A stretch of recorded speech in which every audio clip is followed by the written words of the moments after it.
En moins d'un mois, plus de 74 000 passages ont rendu la frontière de Galguli soudain lisible, comme si un désert administratif se mettait, enfin, à compter. Ce chiffre ne promet pas seulement de l'ordre, il révèle une vie quotidienne longtemps invisible et rappelle en même temps la fragilité d'un poste encerclé par des risques persistants. Pour les habitants, être enregistré remplace la rumeur. Pour Ibrahim Traoré, la répétition de ces gestes devient une preuve politique jour après jour. La promesse portée par le poste frontalier de Galguli paraît au départ presque mécanique. Transformer une marge instable en un service public visible, continu et prévisible. En 10 mots, le bénéfice attendu est clair pour les habitants. Une frontière fiable, utile, accessible et intégrée au quotidien, capable de remplacer l'arbitraire par des routines compréhensibles. Mais cette promesse mesurable s'accompagne d'enjeux lourds, rarement visibles dans les premiers chiffres. Le financement doit tenir dans la durée, la pression des groupes armés ne disparaît pas avec l'installation d'un scanner et l'environnement géopolitique régional demeure volatile. À cela s'ajoute un risque plus discret, la fatigue psychologique d'un territoire longtemps habitué à l'abandon, où la moindre rupture pourrait raviver la méfiance. L'enjeu dépasse donc l'infrastructure elle-même. Si Galguli tient, il peut devenir un standard national. S'il faiblit, il rejoindra la liste des mirages administratifs sahéliens. En moins de 30 jours, plus de 74 000 mouvements sont enregistrés à Galguli, faisant de ce point poussiéreux l'espace le plus mesuré du sud-ouest burkinabé. Ce volume soudain révèle une densité de vie ignorée jusque-là et transforme une frontière abstraite en réalité administrative tangible, suivie jour après jour. Avant cette bascule, la zone relevait d'un entre-deux incertain. Les registres papier se perdaient ou s'envolaient, les patrouilles improvisaient, et l'autorité publique n'apparaissait que par intermittence. La frontière n'avait ni contour stable ni fonction reconnue. Elle se réduisait à un vide exploité par trafiquants, migrants et groupes armés. Dans cet espace fragmenté, la peur circulait plus vite que l'information, et la confiance s'érodait lentement. L'ouverture du poste le 15 juillet 2023 agit alors comme un prototype d'État. L'énergie solaire assure l'électricité et l'eau, les scanners biométriques remplacent les cahiers froissés et les données sont transmises directement à Ouagadougou. Cette continuité technique modifie immédiatement la perception du lieu. La présence cesse d'être sporadique pour devenir prévisible. Les habitants découvrent que la frontière peut fonctionner selon des règles répétées, lisibles et vérifiables. Ce changement rejoint l'idée qu'Ibrahim Traoré met en avant dans ses prises de parole. La sécurité ne s'importe pas, elle se construit par des gestes simples, répétés et mesurables. Chaque passage enregistré n'est plus une formalité anodine, mais une preuve accumulée. Peu à peu, la frontière cesse d'être un angle mort et devient un objet d'observation, ouvrant la voie à une transformation plus profonde des comportements collectifs. Les premiers effets du poste ne se lisent pas seulement dans les chiffres, mais dans les visages et les gestes ordinaires qui réapparaissent autour des installations. À mesure que les routines administratives se stabilisent, l'espace frontalier cesse d'être une zone de crainte diffuse pour devenir un lieu fréquenté, presque familier. Les enfants jouent près des panneaux solaires, les gardes deviennent des repères visibles et la frontière commence à être habitée plutôt qu'évitée. Au milieu de cette transformation, une voie locale sert de point d'ancrage. Bernardette Cambiré, vendeuse de fruits et mère de 4 enfants, installe désormais son étal à quelques mètres du forage alimenté par le poste. Son témoignage, sans emphase, résume des années d'effacement institutionnel lorsqu'elle explique qu'autrefois, l'État n'existait qu'à la radio. Aujourd'hui, la continuité de l'eau et de l'électricité change ses journées. Elle sait quand venir, combien de temps rester et à quoi s'attendre. Autour d'elle, les interactions sociales se recomposent rapidement. Les commerçantes ouvrent à heures plus régulières. Les trajets se planifient avec moins d'angoisse et les salutations quotidiennes remplacent la méfiance silencieuse. Cette proximité nouvelle n'est pas le résultat d'une campagne officielle, mais de la répétition de gestes simples. Vérifier un document, revenir le lendemain, maintenir le service. Un ancien officier, devenu animateur radio, résume ce basculement en quelques mots. Quand on sert, on est enfin vu. Et, au fond, c'est là que tout converge. La routine recrée l'appartenance. Avant l'ouverture du poste de Galguli, la frontière fonctionnait sur un mode flou et discontinuel. Les passages se faisaient sans trace durable, les contrôles dépendaient des circonstances, et l'autorité publique apparaissait comme une présence aléatoire. Le 15 juillet 2023, cette logique bascule. Sous un soleil écrasant, quelques soldats installent les barrières, des techniciens vérifient les panneaux solaires et les habitants y observent à distance sans savoir si ce dispositif durera. Rien ne signale encore un tournant décisif. L'activation commence avec un bruit presque anodin. Le premier clic des scanners biométriques. En quelques heures, les formulaires papier deviennent inutiles. En quelques jours, les habitudes changent. Là où l'on passait autrefois en silence, on présente désormais un document, on s'identifie, on laisse une trace vérifiable. Ce geste simple introduit une nouveauté majeure. Être vu devient une norme administrative. La frontière cesse d'être un espace d'effacement pour devenir un mécanisme qui enregistre et structure. Le flux suit rapidement. Des motos franchissent donc la ligne, des transporteurs arrivent, des commerçants tirent leurs charrettes, des familles traversent avec une régularité inattendue. L'OIM observe alors un volume insoupçonné, plus de 74 000 passages en moins d'un mois. Chaque mouvement produit une donnée exploitable. Chaque donnée renforce la présence de l'État. Les habitants comprennent que le poste ne se contente pas d'observer, il organise, filtre et stabilise. Le moment de bascule arrive lorsque les rumeurs se propagent plus vite que les voyageurs. Dans le Nord, certains groupes armés affirment que la station n'est qu'une façade technologique vulnérable. À Galgouli, la peur revient par vagues. On murmure que le poste sera attaqué, que les panneaux solaires seront sabotés, que l'expérience ne tiendra pas. À Ouagadougou, Ibrahim Traoré convoque un conseil de sécurité d'urgence. L'instruction est concise. Tenir la ligne, renforcer les patrouilles, coordonner avec le Ghana. Pour la première des fois, une infrastructure civile déclenche une réponse sécuritaire directe. Les nuits suivantes deviennent des tests silencieux. Les câbles solaires brillent dans l'obscurité. Les groupes armés observe sans s'exposer, et la tension reste palpable. Pourtant, chaque matin, le poste rouvre, les scanners fonctionnent, les fils de voyageurs reprennent leur forme. Cette stabilité obstinée devient le cœur du récit. La frontière n'a pas cédé. Elle tient parce qu'elle est tenue, jour après jour. La rémanence s'installe ensuite, plus discrète mais plus durable. Les marchés rouvrent plus tôt, les trajets deviennent réguliers, et les familles cessent de partir vers des zones jugées plus sûres. Une microéconomie apparaît autour des emplois directs et indirects générés par le poste. Chaque routine consolidée agit comme une preuve supplémentaire. Ce qui n'était qu'un test devient progressivement une démonstration. La souveraineté ne se proclame pas, elle se répète. Avant juillet 2023, dès 2023, la frontière de Galguli ne produisait pratiquement aucun indicateur exploitable. Il n'existait ni registre fiable, ni système connecté, ni données consolidées permettant de décrire les flux réels. Les mouvements étaient une supposée, estimés ou racontés, mais rarement mesurés. Cette absence de baseline entretenait l'arbitraire. Sans chiffres, la perception dominait, et la perception alimentait l'incertitude. La frontière était un espace traversé, jamais analysé. La première rupture chiffrée concerne les mobilités. En moins d'un mois après l'ouverture, plus de 64 000 passages sont enregistrés par l'OIM dans cette zone longtemps considérée comme marginale. Cette valeur dense ne signifie pas une explosion soudaine des déplacements, mais la révélation d'une activité quotidienne restée invisible, faute d'outils. Elle montre que les circulations suivaient déjà des rythmes réguliers, désormais rendus lisibles. Chaque passage enregistré devient une unité d'information, et chaque unité réduit la part de rumeur. En 10 mots, mesurer remplace deviner et structure l'action publique. Le deuxième indicateur touche à la sécurité. Dans le même intervalle, les autorités observent une baisse de 37% des incidents frontaliers signalés dans la zone sud-ouest. Ce delta ne traduit pas une disparition des menaces, mais un effet dissuasif clair d'une présence continue et prévisible. Les groupes armés, confrontés à des contrôles systématiques et à des patrouilles coordonnées, déplacent leurs itinéraires vers des zones moins exposées. La frontière lisible y devient plus difficile à manipuler. Une donnée répétée vaut parfois plus qu'une démonstration ponctuelle de force. Le troisième indicateur concerne l'économie locale.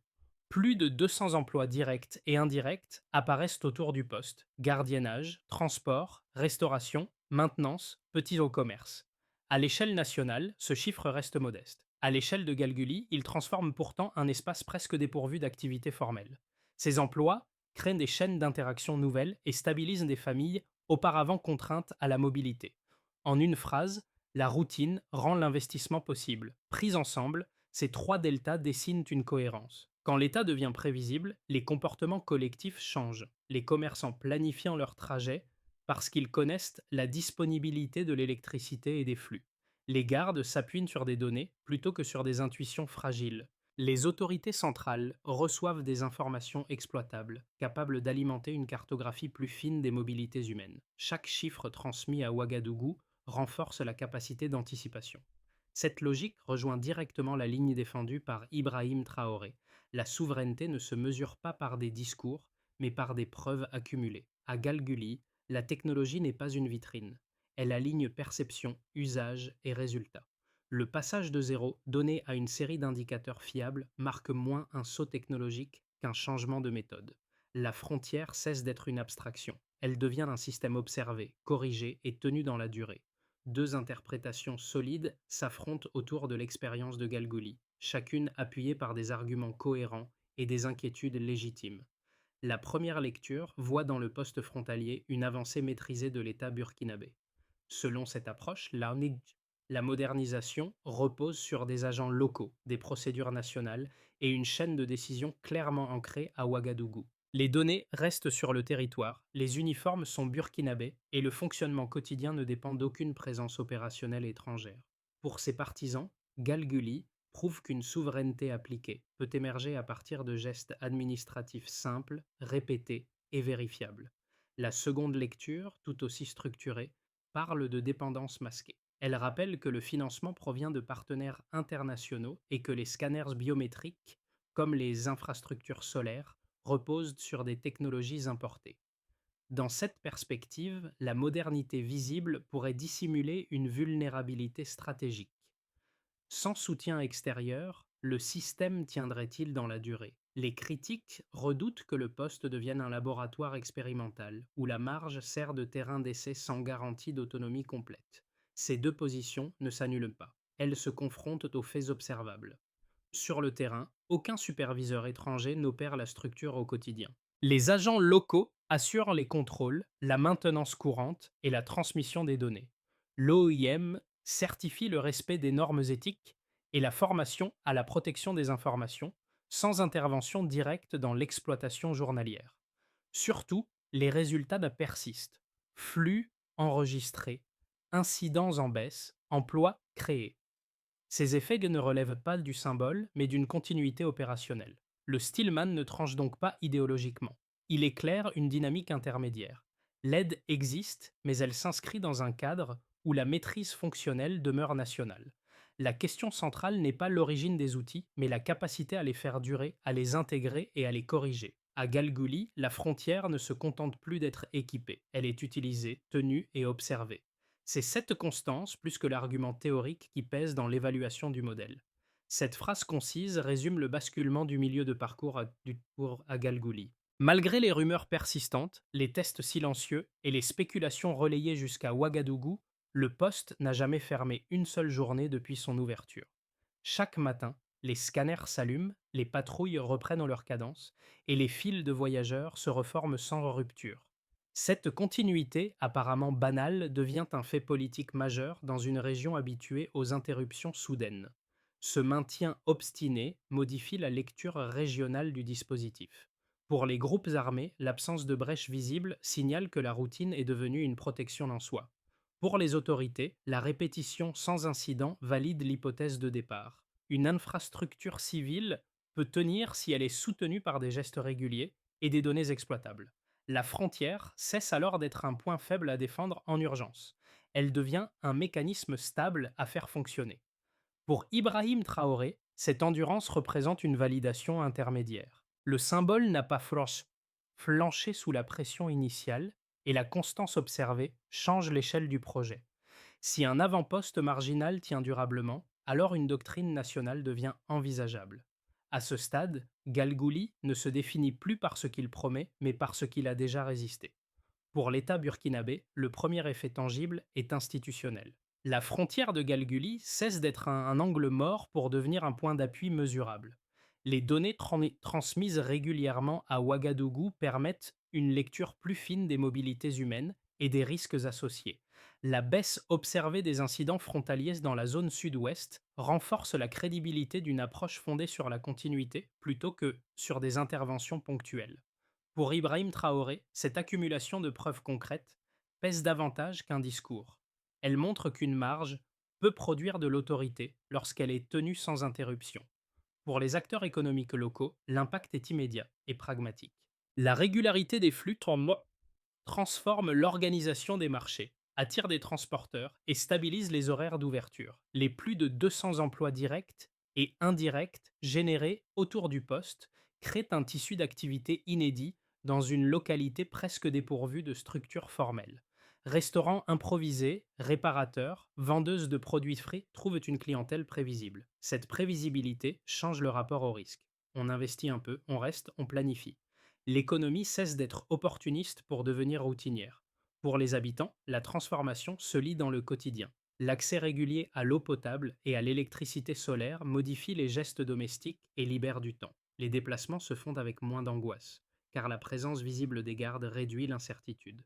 Les enfants jouent près des installations, signe discret que la peur recule. Cette normalisation progressive nourrit un sentiment d'appartenance. La frontière n'est plus un lieu à éviter, mais un espace partagé où l'État devient reconnaissable et constant. Ce changement psychologique, rarement mesuré, conditionne pourtant la durabilité du modèle. À l'échelle régionale, enfin Galguli acquiert une visibilité inattendue. Le Ghana y voit un rempart contre certains trafics transfrontaliers et un partenaire plus lisible. La Côte d'Ivoire observe les effets possibles sur les routes commerciales. Plus loin, au Mali et au Niger, des responsables évoquent déjà un exemple de souveraineté fonctionnelle, adapté aux marges sahéliennes. Cette reconnaissance extérieure transforme un poste isolé en référence potentielle. Pour Ibrahim Traoré, l'enjeu dépasse alors le village. Il s'agit de démontrer qu'un État peut consolider ses périphéries pour renforcer son centre. Ces quatre lectures convergent vers une même conclusion pratique. La frontière produit désormais des comportements nouveaux parce qu'elle est prévisible. Chaque routine maintenue réduit la tentation de contournement. Chaque journée, sans incident, renforce la confiance locale et la crédibilité nationale. Galguli ne règle pas tous les problèmes, mais il modifie les termes du débat. La stabilité cesse d'être une promesse abstraite et devient une expérience vécue. C'est dans cette expérience répétée que se joue la portée réelle du modèle. Dans le scénario de base, Galguli poursuit sa trajectoire actuelle sans rupture majeure. Le poste reste ouvert chaque jour, les scanners biométriques fonctionnent et la coordination avec le Ghana se stabilise progressivement. Les flux continuent d'être enregistrés, les incidents demeurent contenus et les données alimentent régulièrement les services centraux. Cette continuité ne produit pas de sauts spectaculaires, mais elle consolide l'essentiel, la prévisibilité. À ce stade, l'État ne gagne pas par l'expansion, mais par l'accumulation patiente de preuves. La frontière tient parce qu'elle dure. Dans une version plus favorable, repose sur un effet d'entraînement maîtrisé. Fort de la stabilité observée à Galguli, le Burkina Faso engage une duplication prudente du modèle vers d'autres pointes sensibles en conservant la même logique. Énergie solaire, agents locaux, transmission directe des données. Cette extension progressive renforce la lisibilité régionale des marges et réduit les zones grises exploitées par les trafics. À l'extérieur, certains partenaires ajustent leur coopération vers le renforcement des compétences locales plutôt que vers la supervision. Dans cette configuration, Galguli devient moins un poste isolé qu'un standard reproductible, validant l'idée qu'une souveraineté fonctionnelle peut s'étendre sans rupture. Le scénario vulnérable, enfin, s'articule autour d'un incident majeur. Une attaque ciblant les infrastructures solaires ou les systèmes biométriques pourrait interrompre la routine qui fonde la confiance actuelle. Une seule journée de fermeture suffirait à relancer les rumeurs, à fragiliser le moral local et à déplacer de nouveau les flux vers des itinéraires moins contrôlés. Le risque principal n'est pas uniquement matériel. Il est symbolique. La croyance que la frontière peut rester prévisible serait entamée, même temporairement. Ces trois trajectoires possibles partagent une variable commune, la continuité du service. Qu'il s'agisse de consolider, d'étendre ou de résister, tout dépend de la capacité à maintenir les routines, sans exception visible. La recommandation centrale n'est donc pas stratégique au sens classique, mais méthodique. Observer, mesurer et corriger avant d'annoncer. À Galgouli, l'avenir ne se joue pas dans la promesse d'un modèle, mais dans la répétition quotidienne de gestes qui rendent la frontière lisible. C'est cette logique, plus que le scénario choisi, qui déterminera l'issue réelle. Pour les habitants des zones frontalières, l'expérience de Galguli agit d'abord comme une confirmation intime. Ce public n'évalue pas le poste à travers des discours nationaux, mais à partir de signes concrets. Un forage qui fonctionne chaque jour, une électricité disponible, des contrôles réguliers qui remplacent l'imprévisibilité. La constance rassure plus que la nouveauté. Ce qui compte n'est pas la sophistication des outils, mais leur présence continue. Lorsque la routine tient, la peur recule et l'espace cesse d'être perçu comme provisoire. Pour les acteurs économiques locaux, la lecture est plus pragmatique encore. Transporteurs, commerçantes, réparateurs observent avant tout la régularité des flux. Une frontière prévisible permet de fixer des horaires, de planifier des stocks et de limiter les pertes liées à l'insécurité. À Galguli, la possibilité d'anticiper transforme les comportements. On investit modestement, on reste sur place, on construit des relations durables avec les agents du poste. Ce groupe ne parle pas de souveraineté, mais de fiabilité. Et cette fiabilité devient un avantage compétitif dans un environnement longtemps dominé par l'incertitude. Pour un public extérieur, souvent éloigné des réalités sahéliennes, Galguli joue un rôle de révélateur. Le poste bouscule certaines idées reçues sur la modernisation africaine en montrant qu'une marge peut être stabilisée sans tutelle directe et avec une maîtrise locale effective. Cette combinaison, coopération technique et contrôle national, invite à revoir la manière dont les frontières africaines sont pensées dans les débats internationaux. Elle pose aussi une question plus large. Que se passe-t-il lorsqu'un petit territoire démontre, par la pratique, ce que l'on croyait impossible à grande échelle? Ces près des trois regards convergent sur un point essentiel. La crédibilité ne naît pas de l'annonce mais de la durée. Qu'il s'agisse de sécurité, d'économie ou de perception extérieure, tout repose sur la capacité à maintenir des gestes prendre simples sans interruption. Galgouli touche ainsi le spectateur non par l'exceptionnel, mais par l'ordinaire qui fonctionne. Et c'est précisément cet ordinaire stabilisé qui donne au modèle sa portée la plus durable. Pour que Galguli passe du statut d'expérience réussie à celui de politique pérenne, une feuille de route opérationnelle s'impose. Elle ne vise pas à multiplier les annonces, mais à protéger la continuité qui fonde la crédibilité actuelle. Cette logique correspond à l'orientation défendue par Ibrahim Traoré, stabiliser les marges avant d'élargir le cadre national. La première étape concerne la maintenance locale continue. Chaque mois, les équipes techniques doivent vérifier les panneaux solaires, les scanners biométriques et le forage.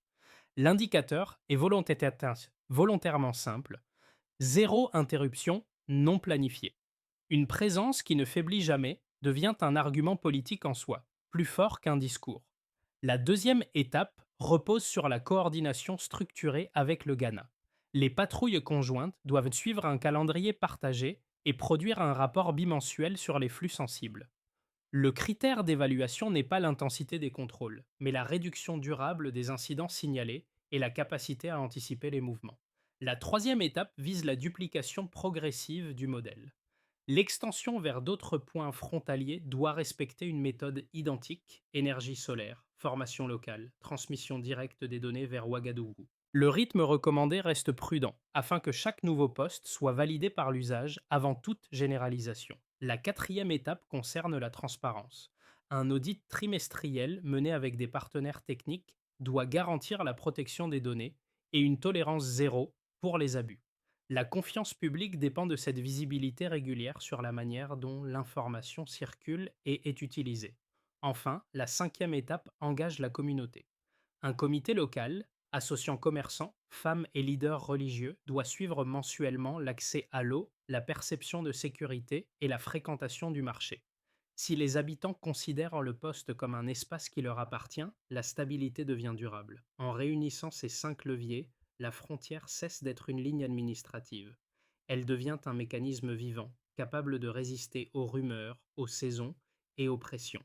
C'est dans cette continuité méthodique que le pari de Galguli peut s'inscrire dans le temps long. En fin de journée, lorsque Bernardette Cambiré replie son étal, le même bourdonnement discret des panneaux solaires traverse l'air. Ce son, presque banal désormais, à s'endormer, marque la victoire de la routine sur l'incertitude. Il rappelle les premiers jours où la frontière n'était qu'une rumeur administrative et où chaque déplacement relevait d'un pari. Aujourd'hui, l'eau coule, l'électricité tient et le marché ouvre sans surprise. La transformation ne s'impose pas par un symbole éclatant, mais par une continuité vécue. Autour du poste, les gestes se répètent avec une précision rassurante. Les gardes saluent, les documents sont vérifiés, les fils se forment puis se dissipent. Les enfants jouent près des câbles étincelants, signe que la peur s'est retirée sans bruit.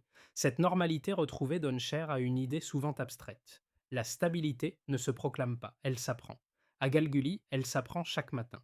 Cette scène ordinaire reflète la vision qu'Ibrahim Traoré défend depuis le début. La souveraineté ne s'impose pas par la force des discours, mais par la fiabilité des gestes répétés.